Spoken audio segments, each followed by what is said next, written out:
It is possible that God works miracles by using his own creation in the tiniest of all gaps in the universe, the quantum gaps of uncertainty in subatomic events.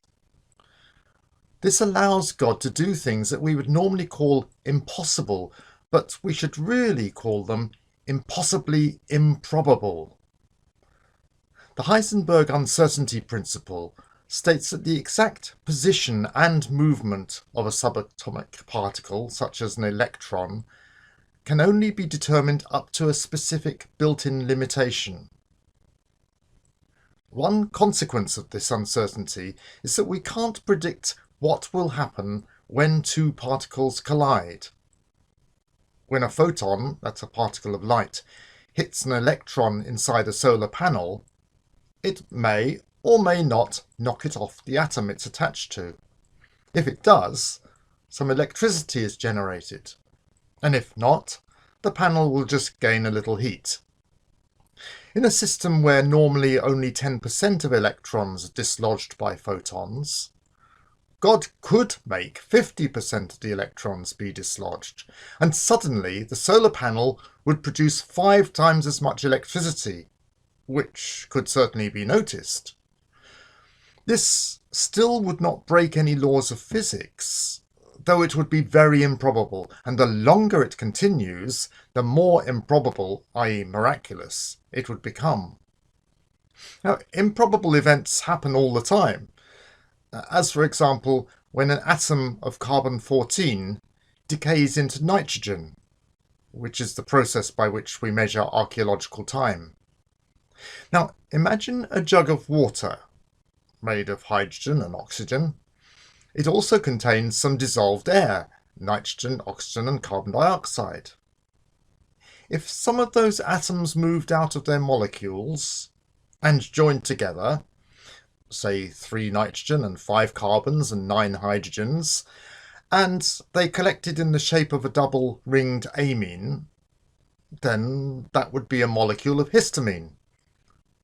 And that's the chemical in red wine that's thought to give us headaches. Now, producing a histamine molecule in this way would be very improbable, though not impossible. And it's vanishingly improbable that more than one molecule would be formed, and even more massively improbable that other similar amines or other organic compounds would form in measurable quantities. I'm sure you've probably guessed what I'm leading up to. A massive occurrence of such changes could turn water into wine. This has been seriously discussed by philosophers such as Alvin Plantinga and physicists such as Paul Davies. They point out, in much more erudite detail, that this is so unlikely that it's nonsense to calculate a statistical probability, but it's still nevertheless theoretically possible. So when Jesus turned water into wine, this was certainly miraculous, but he didn't need to break any laws of nature to do this. They conclude that most of the miracles of the Bible can be regarded in a similar light. Now, this kind of description doesn't explain away miracles.